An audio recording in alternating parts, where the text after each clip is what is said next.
तो आज के इस वीडियो में मैं आपके लिए लेके आया हूँ एलएचबी के ब्रेकिंग सिस्टम से जुड़े हुए सवाल जवाब जो काफ़ी इंपॉर्टेंट है। बहुत ही इंपॉर्टेंट सवाल जवाब है, इसलिए वीडियो बहुत ध्यान से देखना।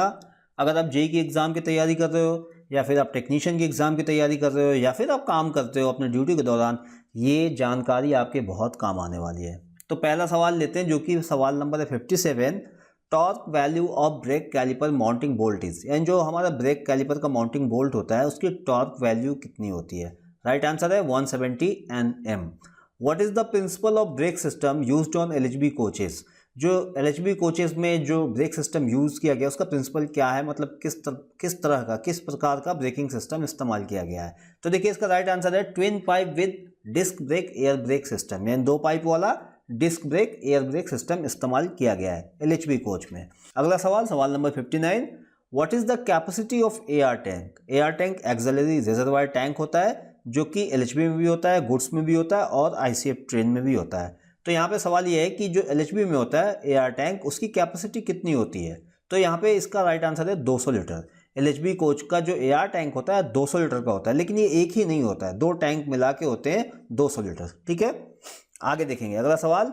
अच्छा, एक चीज़ मैं आपको बता दूं, ये जो सारे जो क्वेश्चन आंसर हैं अगर आपको ये चाहिए एक जगह बार बार प्रैक्टिस करने के लिए और क्विज मोड में, जहाँ पे आप यहाँ पे जैसे कि अभी तो आप सिर्फ यहाँ देख रहे हैं पढ़ रहे हैं, लेकिन मैं आपको एक ऐसे एप्लीकेशन के बारे में बता रहा हूँ जहाँ पे आप ये सारे क्वेश्चन आंसर्स को क्विज के रूप में खेल सकते हैं। देखिए बहुत आसान है, यहाँ पे बहुत सारी कैटेगरी आपको दिख रही है, दी गई है। यहाँ पे आपको CNW, यहाँ पे आपको पास PTO, यहाँ पे आपको रूल्स, सारे हर रेलवे के हर डिपार्टमेंट से जुड़े हुए सवाल जवाब यहाँ पे आपको मिल जाएंगे और इनको आप क्विज के रूप में खेल सकते हैं। और आप एक बार अपने मोबाइल में इसको डाउनलोड कर लीजिए, फ्री ऑफ कॉस्ट है, और बार बार आप इसमें अपनी प्रैक्टिस करते रहिए। और सबसे अच्छी बात है कि जो इसमें सारे सवाल है, अगर अभी आप इसको खोलेंगे और कोई सवाल 1 नंबर पे है और फिर एप्लीकेशन को बंद करके फिर दोबारा जब खोलेंगे तो सवाल 1 नंबर पे नहीं रहेगा, वो सवाल अलग दूसरे नंबर पे आएगा और इसका राइट आंसर भी ऊपर नीचे बदलते रहते हैं। तो आप रट नहीं सकते हैं कि सवाल नंबर 1 का राइट आंसर C होगा, क्योंकि अभी सवाल नंबर 1 का राइट आंसर C है, बाद में जब आप फिर दोबारा आप खोलेंगे तो सवाल नंबर 1 का राइट आंसर B पे ही पहुंच जाएगा।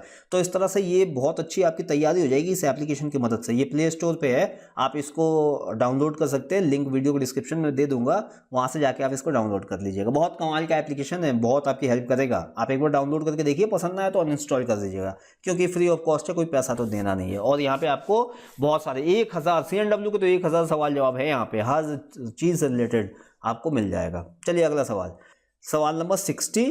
125 litre air tank used for, जो 125 लीटर का एयर टैंक होता है किस लिए यूज किया जाता है। टॉयलेट पर्पस के लिए, ब्रेकिंग पर्पस के लिए, स्टैंड बाई के लिए। तो यहाँ पे ब्रेकिंग पर्पस के लिए, जो 125 लीटर का एयर टैंक होता है उसको ब्रेकिंग पर्पस के लिए इस्तेमाल किया जाता है। यानी यूं समझ लीजिए जो बड़ा टैंक होता है उसको ब्रेकिंग के लिए यूज किया जाता है। अगला सवाल, 75 litre air tank used for, 75 litre का जो एयर टैंक है उसको किस लिए यूज किया जाता है, किस लिए गाड़ी में लगाया गया है। तो उसका राइट आंसर है यहाँ पे टॉयलेट पर्पस, यानी जो 75 लीटर का एयर टैंक है वो टॉयलेट पर्पस के लिए उसका इस्तेमाल किया जाता है, लगाया गया है। अगला सवाल, सवाल number 62। What is the capacity of CR tank. जो CR टैंक होता है उसकी कैपेसिटी कितनी होती है। CR टैंक आपको पता है कहाँ होता है, DB के साथ लगा होता है CR टैंक, और ये हर DB में होता है, चाहे वो गुड्स का DB हो चाहे वो ICF का DB हो। तो यहाँ पे सवाल है LHB का जो CR टैंक होता है उसकी कैपेसिटी कितनी है। तो 6.0 लीटर, यानी 6 लीटर उसकी कैपेसिटी होती है, किसकी, CR टैंक की। अगला सवाल, both size of main BP and FP pipe is, जो BP और FP का मेन पाइप होता है जिसको हम ट्रेन पाइप भी कहते हैं, उसका बोर साइज क्या है। राइट आंसर है 25 mm बोर। अगला सवाल, diameter of BC line branch pipe is, जो हमारा BC लाइन ब्रेक सिलेंडर के लिए जो ब्रांच पाइप लाइन होता है उस पाइप का डायमीटर कितना होता है राइट आंसर 18 mm, C है राइट आंसर। अगला सवाल, diameter of brake indicator pipe is, जो ब्रेक इंडिकेटर के लिए जो पाइप गया होता है उसका डाया कितना होता है। आपने देखा होगा बहुत पतली सी पाइप होती है, ब्रेक इंडिकेटर के नीचे लगी होती है, तो उसका डाया पूछा जा रहा है यहाँ पे, तो उसका डाया होता है 10 mm, राइट आंसर 10 mm। अगला सवाल, सवाल number 66। When brake indicator show red the brake will be, अगर ब्रेक इंडिकेटर लाल शो हो रहा है तो इसका मतलब क्या हुआ, क्या ब्रेक रिलीज है, क्या ब्रेक अप्लाई है, क्या इंडिकेटर डिफेक्टिव है, या इनमें से कोई नहीं। तो राइट आंसर B अप्लाइड, यानी ब्रेक लगा हुआ है। ब्रेक इंडिकेटर अगर लाल हो रहा है तो इसका मतलब हुआ ब्रेक लगा हुआ है। अगला सवाल, सवाल number 67। When brake indicator show green the brake will be अगर ब्रेक इंडिकेटर हरा शो कर रहा है तो इसका मतलब क्या हुआ, ब्रेक रिलीज है, इसलिए इसका राइट आंसर होगा ए, रिलीज्ड। अगला सवाल, सवाल number 68, brake accelerator is a, brake accelerator क्या है, तो ये क्या है brake accelerator, brake actuating device, emergency brake application device है, बोथ ए बी, यानी कि ब्रेक एक्यूटिंग डिवाइस भी है, इमरजेंसी ब्रेक एप्लीकेशन डिवाइस भी है, क्या है ये, तो इसका राइट आंसर होगा B, emergency brake application device. देखिए जो ब्रेक एक्सीलेटर होता है हर कोच में एक होता है और इसका काम आता है इमरजेंसी ब्रेकिंग के दौरान ये इमरजेंसी ब्रेक लगाता है, ठीक है। तो ब्रेक एक्सीलेटर हर कोच में एक होता है, चाहे वो एसी हो, नॉन एसी हो, कोई भी किसी भी टाइप का कोच हो, एक कोच में एक ब्रेक एक्सीलेटर लगा होता है, ठीक है, ये बात समझ में आ गई। अगला सवाल, सवाल number 69, principal application of brake accelerator is, इसका 4 ऑप्शन यहाँ भी है, emergency braking in each coach of rake, partial braking in each coach of rake, similar braking in each coach of rake, none of this. तो यहाँ पे इसका right answer होगा emergency braking in each coach of rake, यानी कि break accelerator का जो मुख्य काम है वो क्या है, तो इसका मुख्य जो काम है वो है emergency braking in each coach of rake, हर रेक के हर कोच में इमरजेंसी ब्रेकिंग करना, ब्रेक लगाना, ये इसका मेन काम है, किसका, ब्रेक एक्सीलेटर का। अगला सवाल, brake accelerator actuate during, brake accelerator जो है कब सक्रिय होता है, कब ये चालू होता है, कब एक्टिवेट होता है, every service application, emergency brake application, यानी कि हर बार जब ब्रेक अप्लाई होता है तब, या फिर जब इमरजेंसी ब्रेक अप्लाई होता है तब, तो इसका राइट आंसर है इमरजेंसी ब्रेक एप्लीकेशन, जब इमरजेंसी ब्रेक अप्लाई होता है तब ये ब्रेक एक्सीलेटर एक्टिवेट होता है, ठीक है। Minimum rate of pressure required to activate the brake accelerator, जो ब्रेक एक्सीलेटर है उसको एक्टिवेट होने के लिए मिनिमम कितना प्रेशर यहाँ पे चाहिए होता है, ठीक है, ध्यान से समझिएगा। ये ब्रेक एक्सीलेटर को सक्रिय करने के लिए दबाव की न्यूनतम दर की आवश्यकता कितनी होती है, यहाँ पे भी 4 ऑप्शन आपको दिया गया, राइट आंसर होगा सी, 5 to 3.2 kg पर सेंटीमीटर स्क्वायर इन 3 सेकेंड, 3 सेकेंड में 5 से 3.2 किलोग्राम पर सेंटीमीटर स्क्वायर जब ड्रॉप होता है तो यहाँ पे ब्रेक एक्सीलेटर एक्टिवेट हो जाता है। अगला सवाल, brake accelerator stop venting when VP pressure reach 2, यानी कि ब्रेक एक्सीलेटर अपना रिसाव करना कब बंद कर देता है, बीपी प्रेशर कितने पे पहुंचता है तो ब्रेक एक्सीलेटर हवा निकालना बंद कर देता है, तो इसका राइट आंसर होगा सी, 2.5 से 1.5 kg पर सेंटीमीटर स्क्वायर तक जैसे ही बीपी प्रेशर पहुंचता है तो ब्रेक एक्सीलेटर अपना हवा जो निकालता है उसको निकालना बंद कर देता है। अगला सवाल, सवाल number 73, brake accelerator is connected to, brake accelerator किसके साथ कनेक्ट होता है, FP pipe, BC, BP pipe, तो ये बीपी पाइप ब्रेक पाइप के साथ कनेक्ट होता है। ब्रेक एक्सीलेटर हमेशा बीपी पाइप ब्रेक पाइप के साथ कनेक्ट होता है क्योंकि बीपी पाइप के प्रेशर को ड्रॉप करने से ही ब्रेक लगता है और ब्रेक एक्सीलेटर का काम है प्रेशर को ड्रॉप करना, इमरजेंसी ब्रेक लगाना, एक साथ ज़्यादा प्रेशर ड्रॉप करना, इमरजेंसी ब्रेक लगाना, अगर सिंपल लैंग्वेज में कहा जाए तो ब्रेक एक्सीलेटर बीपी पाइप के साथ जुड़ता है और उसमें लीकेज पैदा करता है और ब्रेक लगाता है, ठीक है, ये सिंपल सा भाषा में आपको मैं बताता हूँ। अगला सवाल, सवाल number 74, how many pressure tank provide on generator car, generator car में कितने प्रेशर टैंक प्रोवाइड किए गए हैं, कितने प्रेशर टैंक होते हैं, राइट आंसर होगा 4, ठीक है।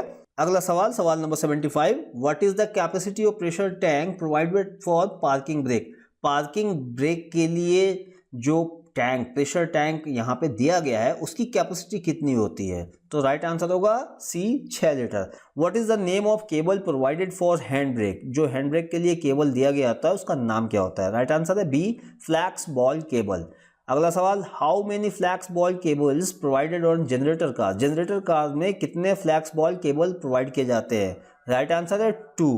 अगला सवाल 78, flex ball cable directly connected to, जो फ्लैक्स बॉल केबल होता है वो डायरेक्टली किससे जुड़ा होता है, ब्रेक कैलिपर, ब्रेक सिलेंडर, तो यहाँ पर राइट आंसर है बी, ब्रेक सिलेंडर के साथ जुड़ा होता है, यानी जो हैंड ब्रेक जो इसको हम अपने आम बोलचाल की भाषा में कहते हैं हैंड ब्रेक, तो वो यहाँ पे सीधा ब्रेक सिलेंडर के साथ जुड़ा होता है। ASD स्टैंड फॉर, जो ASD होता है उसका फुल फॉर्म एक तरह से क्या होता है यहाँ पे वो पूछा गया है, anti slip device, anti slip device, anti slip SLEEP slip device है और एक NTSLIP स्लिप डिवाइस है। तो इस चीज़ का ध्यान रखिएगा, बहुत स्पेलिंग का बस हेर फेर है, बाकी बोलने का तो एक ही है। एंटी स्लिप ये भी है, एंटी स्लिप वो भी है। तो यहाँ पे बी होगा एंटी स्लिप डिवाइस, यानी कि फिसलने वाली, नहीं फिसलने वाली, ठीक है, एंटी स्लिप नहीं फिसलने वाली डिवाइस। अगला सवाल, सवाल number 80, what is the purpose of anti skid system. जो एंटी स्किड सिस्टम है उसका पर्पस क्या है, उसको दिया क्यों गया है ट्रेन के अंदर, जो एंटी स्किड सिस्टम दिया गया है क्यों दिया गया है। तो इसका right answer A, to protect wheels against skidding, यानी कि जो चक्के होते हैं उनको फिसलने से बचाने के लिए एंटी स्किड सिस्टम का इस्तेमाल किया गया है LHB कोच में। ये ICF में नहीं, LHB में है, ठीक है। सवाल number 81, what is the purpose of dump वाल। जो डंप वाल होता है उसका पर्पस क्या है, क्यों दिया गया है। इसका राइट आंसर देख लेते हैं, सी है, A एंड B बोथ। तो ए में क्या है, to maintain approximate same speed of all axle, और बी है to protect wheel against skidding, यानी कि जो ये डंप वाल है ये एक्सेल जो सेम स्पीड होता है ऑल, और जो जितने सारे एक्सेल है, यानी कि डंप वॉल से, एक डंप वाल से जितने एक्सेल जुड़े हुए हैं, एक डंप वाल से 2 एक्सेल जुड़े होते हैं, तो यहाँ पे दोनों एक्सेल के स्पीड को सेम रखने में ये मदद करता है। इसके अलावा जो व्हील्स हैं उनको स्किड होने से ये बचाता है। तो ये 2 काम डंप वाल करता है, उसके लिए इसको लगाया जाता है, ठीक है। अगला सवाल, सवाल number 82, the application of dump valve is. Dump valve का काम क्या है, only braking, only de braking, both braking and de braking. तो दोनों है, यानी कि ये ब्रेकिंग भी करता है और डी ब्रेकिंग भी करता है, ब्रेक भी लगाता है, ब्रेक छुड़ाता भी है। डंप वाल का काम दोनों ही है, ठीक है। अगला सवाल, सवाल number 83, electricity required for dump वाल ऑपरेटिव, यानी डंप वाल को चलाने के लिए कितने वोल्ट की बिजली चाहिए होती है, किस टाइप की बिजली चाहिए होती है। तो ये 110 वोल्ट DC चाहिए होता है, AC नहीं, 110 वोल्ट DC से डंप वाल ऑपरेट होता है। अगला सवाल, सवाल number 84, anti skid system is. Anti skid system क्या है, इलेक्ट्रॉनिक सिस्टम है, न्यूमेटिक सिस्टम है, इलेक्ट्रोन्यूमेटिक सिस्टम है। तो यहाँ पे बोथ लिखा A एंड C, यानी कि इलेक्ट्रॉनिक सिस्टम भी है और इलेक्ट्रोन्यूमेटिक सिस्टम भी है, दोनों सिस्टम मिला के ये एंटी स्किड सिस्टम बना हुआ है। सवाल number 85, what is the purpose of speed sensor. Speed sensor का पर्पस क्या है, स्पीड सेंसर क्यों लगाया गया है। तो नाम से ही पता है, स्पीड को सेंस करने के लिए स्पीड सेंसर लगाया गया है। तो यहाँ पे राइट आंसर हो जाएगा, to compute the revolution of each axle. हर एक्सल के स्पीड को देखना इसका काम है, उसकी गणना करना, उसको चेक करना कितनी स्पीड चल रही है, वो सारी चीज़ों करना इसका काम है स्पीड सेंसर का।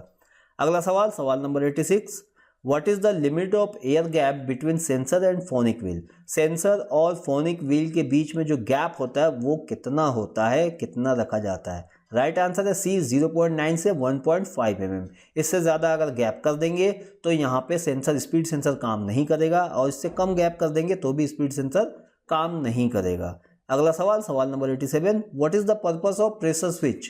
प्रेशर स्विच का पर्पस क्या है, प्रेशर स्विच किस लिए लगाया गया है। तो एक्टिवेट एंटी स्किड सिस्टम, ये राइट आंसर है, यानी कि ये एंटी स्किड सिस्टम को ये एक्टिवेट करता है, एक्टिवेट करता है प्रेशर स्विच, ठीक है।